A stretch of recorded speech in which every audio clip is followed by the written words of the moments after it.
Hey, kia ora, Helen Brahms here, coming to you live from Tucson, Arizona. It has been a gorgeous, gorgeous day here in the low 80s. It's been beautiful, had windows open, breezes coming through. It was a good day for R&R. And because Arizona does not do daylight savings, there wasn't really any time change for me, except I discovered when it comes to doing my Facebook Live, I put out 8 p.m. Pacific. Well, when everybody else goes into daylight savings, California and Arizona or Pacific time zone and Arizona are on the same time thing. So, of course, I'm wondering why it's coming up to 8 o'clock and my phone hasn't done its little ding to say you have an event coming up. And I looked at it and went, oh, that's right. I'm now on Mountain Time. So it's going to be 9 o'clock. I'm like, excellent. This will be a lot of fun. So for me, for the next week or so, it's going to be at 9 o'clock for me Mountain Time and still going to be 8 p.m. Pacific. So yes, that kind of, and then I thought, when I woke up this morning, I thought, because I didn't get to sleep till like 2:30, 3 o'clock this morning. I was just reading. For some reason, when I went to bed last night, I felt tired when I went to bed, but my normal routine is that I read, even if it's just a paragraph. I have to read before I go to sleep, because if I don't read before I go to sleep, I end up tossing and turning until I read something, and it could just be a paragraph. So I laid in bed and was reading, and I don't even remember the book. It was just some book, some novel. And when I actually got caught up in the story, and the next thing I knew, it was finished, and I looked at the clock and went, oh, it's 2:30. Great. Well, it's okay because it's Sunday and it's R&R day. So woke up around, around 6:30. Then went back to sleep woke up at 7:30, went back to sleep till like 9 o'clock. Well, of course, my Kindle is showing 9 o'clock because somehow my Kindle knew, even though it's not online, that it was time to flip back from daylight saving. So my Kindle is on Pacific time, and somehow while in airplane mode, it switched times on me. So I'm looking at thinking, oh yeah, it's only 9 o'clock. Well, I'm just going to read for an hour. And when I get up, I notice that it's 11 o'clock, and I'm like, what? And then I realized that somehow my very smart Kindle knew that it was that daylight savings had ended and had adjusted the time accordingly, even though it wasn't online. Amazing how things do that. So that kind of threw me a little bit. So, but yeah, so it wasn't until like around 11 o'clock I finally surfaced from bed. And I usually don't lay in bed that long, but I figured, it's R&R day. I'm just going to spend the morning in bed. It was good. And then I got up and I actually did some going over the notes from the mastermind group yesterday and working on some plans and stuff. And then I decided to watch The Shack. I have had it in my DVD collection for a while. I don't remember. And I've never seen it, but man, what a great movie. It was awesome. I needed lots of these today, watching The Shack. It was very emotional and pulled on a lot of heartstrings and hit close to home on a lot of things for me. So it does have a Christian theme to it, because it does involve somebody, a guy who is called to go to the shack where his daughter was, his youngest daughter was kidnapped and murdered. And he's forced to go back there to meet Papa, and Papa is what his daughter called God. So it's very interesting how they do the whole story and everything. And it was a very moving movie. Absolutely loved it. It was very cathartic too. I actually ended up taking notes during the movie, which is kind of fun. And then so I watched that and really, like I said, really enjoyed it. And then I suddenly thought about, and then of course I'm watching the special features after the movie, and I suddenly thought, oh, hang on, I did the special features last night after I watched Dr. No. So, today is day 3 of my James Bond, which is Goldfinger, which you can see up on the screen. My directions here, screen behind me in the mirror.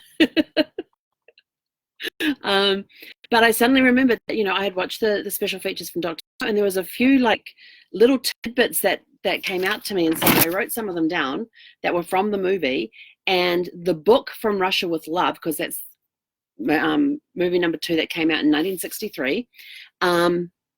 the book was actually listed on JFK's top 10 favorite books as published in the Life magazine on March 17th, 1961. I thought, how cool is that? It was also Sean Connery's favorite movie. The actor in there, Pedro, I'm going to mess up his last name, Amendares, who played in the Istanbul Contact for James Bond, was diagnosed with inoperable terminal cancer during the filming of Dr. No. But he insisted on finishing the film because he wanted the salary from the film to be able to support his family and kids when he was no longer be around. So they altered the schedule, and any scene with him in it became a top priority. And so he's dealing with this cancer. There's nothing that he can do about it and all of that sort of stuff. And then towards the end of filming his scenes, they used one of the directors, Terrence Young, stood in for him for the long distance shots. Because he was physically getting tired and in pain and all of that sort of thing. This is what they're talking about in the documentary. It was awesome. And they actually, in some of the close-ups, there's crew standing behind, crouched down behind him, holding him up, helping him stand upright and that sort of thing. And then a month after he finished the filming, he checked himself into UCLA hospital in Los Angeles. And then while in hospital on June the 18th, 1963, he shot himself so he wouldn't have to go through the pain and the agony of cancer taking his life from him. He decided to go out on his terms. And it hit the cast really hard because they're still filming. They started filming that on the 1st of April, 1963, and it debuted, the royal premiere debut was October the 10th, 1963, but it did not debut in the US until April of 1964, while the production of Goldfinger was well underway. So these little, I don't know if you've ever gone into the special features area on movies and stuff, but there's always some great stuff in there. They will do like little mini document. This is like a 30-minute documentary, and they had actors and directors and producers and the composers and the special effects guys and all of this from the movie actually talking about their time in the movie and some of the stories that came out about that. But the interesting fact that Pedro's son, who is Pedro Jr., later appears in the 1989 movie Bond film License to Kill as President Hector Lopez. So carrying on the family tradition there. The movie From Russia with Love broke box office records and is responsible for launching Sir Sean Connery's career into it as a major star. So Dr. No had no effect on that. It wasn't until he appeared in From Russia with Love that he launched into being a major star. And some of the things that happened during production and stuff, there was a helicopter carrying director Terrence Young during filming and all of that sort of stuff, and it crashed into it was a river or an ocean or something. It ended up in the water, and they were surviving with a little air pocket that was in the canopy. It's one of those ones that had like the glass bubble canopy, and they were showing pictures. They actually showed the crash in the documentary, and it's just hovering there, and then it just sort of like tips and goes into the water. But they said that 34 minutes after they were rescued, Terrence Young was back behind the camera. I'm like, you've just been in a helicopter crash and you're back on the set working. I was like, oh my gosh, this movie was just like, whoa, all the stuff that kept happening and everything else. The three of the women that were in the movie, there was Daniela Bianchi, who is actually Italian, and she played the James Bond girl, and she was actually the first runner-up in the 1960 Miss Universe contest representing Italy. So that was so cool. But because of her very heavy Italian accent, they actually dubbed her voice in the movie. And then there were two other women. One of them was Elza Gur, who was from Israel, and she actually roomed with Daniela, and I can't remember which one told which about the movie. And so the one from Israel ended up ended up being one of the gypsy girls that are involved in the fight, in the girl fight for the one to marry the chief's son or the chief. And Martine Beswick, she was also a former beauty pageant queen as well, and the two of them spent 6 weeks practicing the choreography for their fight scene with the stunt coordinator Peter Perkins. How cool is that? And they actually showed film of them doing their practice and that sort of stuff, and then showed those bits in the actual movie. So yeah, it was kind of cool just watching that. And so I'm in the process of watching Goldfinger. So after that's finished, I'm going to be looking at the special features of that. So that's been my day. A bit of an emotional roller coaster, but came out okay. Let's see, what's tomorrow? Tomorrow was Monday. It is travel prep day. Haven't decided. I'm just going to play it by ear tomorrow. I have no idea I have no plans for tomorrow yet. I do have some work I need to do in the morning, and that's probably going to help me dictate what I'm going to do for the rest of the day. But I am definitely at some point going to come back to Tucson, Arizona. It's just been phenomenal here. I have really, really enjoyed my time here, and I already have a list of places I want to go when I come back. Like, I want to go back to Tombstone because I didn't get to do everything I wanted to do down there when I was in Tombstone. I want to go see Bisbee, which I didn't get to because I was hoping to do Tombstone and Bisbee on the same day. Yeah, no, not going to work. I haven't done the Missile Silo yet. There's also a national park that has Golden Gate Mountain in it, which is up past the old Tucson studios where I was last week, whatever day that was. I don't even remember what day I went there. Oh, it was the Friday after I arrived, that's right. Because we're only open Friday, Saturday, Sunday. And there's a national park up there that actually has some nice easy walking trails that take like 30 minutes, and it's kind of just a loop. So I figured I would go do that. And I actually, the people who were in the site next to me when I first got here, she was telling me about it and how it was a very easy walk to do. So I figured that would be nice. And she said it was actually paved. So I was like, great, awesome. And then they've got this other trail that you can go driving around and that sort of stuff. But it's up in the Golden Gate Mountain area, which is the iconic mountain that is seen in a lot of westerns if they're filmed at Old Tucson Studios, along with the Three Sisters, which are these three little peaks to the, if you're at the studios, you're looking at, you've got Golden Gate here, and then over to the left, there's three peaks, which are called the Sisters. So I'm looking forward to doing that when I next come back. What else was there? I still haven't done Biosphere or the Missile Silo. I do want to go back to the Air and Space Museum because they do a tour there of the what they call the boneyard, which is all these retired planes and things. But you have to reserve your ticket for it up to 16 days prior to coming, because they have to do security background checks and all that sort of stuff, because you're actually going on to the local Air Force base that's here. And this campground kind of sits almost at the end of the runway. It's just kind of off to the side of the end of the runway for the Air Force thing, because we get all the planes taking off first thing in the morning. So you get the cargo planes going off, they're rumbling down, and they're very loud at 6, 7, 8 o'clock in the morning. Yeah, I want to do that. I want to do the boneyard next time. So, and they take you on this tour, but you have to reserve it up to 16 days in advance, and so they can do all the background checks and everything else for the security and things.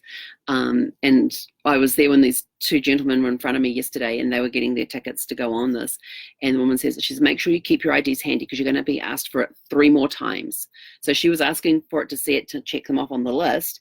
And then they were going to get asked 3 more times for their ID during the tour at different portions throughout the tour. So I thought, wow, that's a lot of security to go through.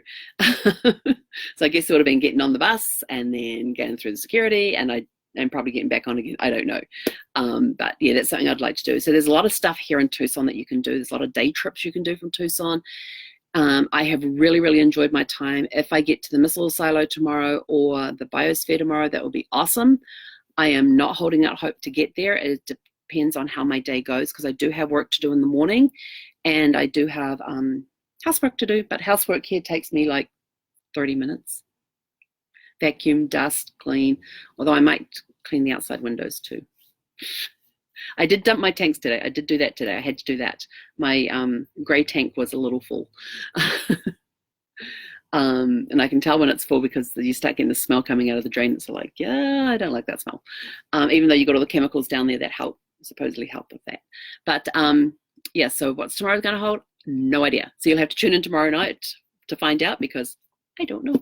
But now it's time to go back and finish watching Goldfinger. They have just broken into Fort Knox. So I'm going to go and watch the big finale piece, and then I'm going to watch the special, the documentary afterwards about the making of Goldfinger.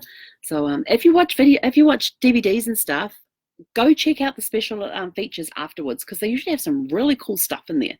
Like when I was watching the War Room, I'm going to remember all these names: the War Room, Flywheel. No, but I don't think they did it for Flywheel. They did it for Courageous. They did it for War Room. Oh, I can't remember the other 5 movies. But if you go and watch the special features, they did like the whole movie in a minute. And it was just sort of like a condensed version of the movie. And it was hilarious, because some of them they used outtakes for, they slightly changed a little piece and that sort of thing. But yeah, so watching the making of the movies and the features is always, for me, I just love it, because it gives you a little more background into the movie, some of the fun stuff that they had on the set, some of the stories behind some of the struggles they had creating this, because their goal was, after they did Dr. No, was to do 1 James Bond movie a year. And Dr. No was also the very first one, sorry, not Dr. No, From Russia with Love was the very first movie that at the end, it came just before the credits started rolling, it came up and it said, James Bond will be back in Goldfinger. And they kept doing that James Bond will be back until Octopussy was the last movie that they did that on. So they actually announced what the next movie was going to be, because their goal was to do a movie a year. And I thought, a movie a year? But then I thought, well, hang on, they started filming in April. They barely made their deadline in October for the premiere of From Russia with Love. And they're now doing a movie a year. I'm sort of like, great. So they didn't quite do that, because I have my little cheat sheet. Let's see, Dr. No was 62, From Russia with Love was 1963, Goldfinger was 1964, Thunderball was 65. And then they had a 2-year gap, because You Only Live Twice didn't come out till 1967, and they had another 2-year gap to 69 for On Her Majesty's Secret Service. And then they counted every 2 years until Live and Let Die they did in 73, and The Man with the Golden Gun they did in 74. Interesting tidbit for The Man with the Golden Gun. The guy who plays Scaramanga is the cousin of, it's either Broccoli or Saltzman. I think it's Broccoli. Cubby Broccoli. I think it was his cousin that played Scaramanga.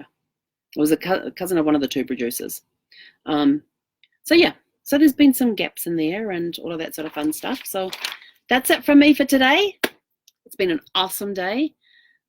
Who knows what tomorrow will bring, but my DVD timed out. So now I've got to go get it all queued up again. Have a super fantastic sparkling evening, and we will catch you guys tomorrow and give you the special detail, the little fun facts about Goldfinger tomorrow night, and let you know what the movie for that. Oh, tomorrow's going to be Thunderball. This is the one that Sean Connery wanted to redo after it was done, and they told him no. So he did it again back in 1983 outside the James Bond franchise as Never Say Never Again. So there's your little tidbit for Thunderball already. And tomorrow I will have the recap on Goldfinger and let you know what I did tomorrow. Have a super fantastic sparkling evening. Until tomorrow, hei konera.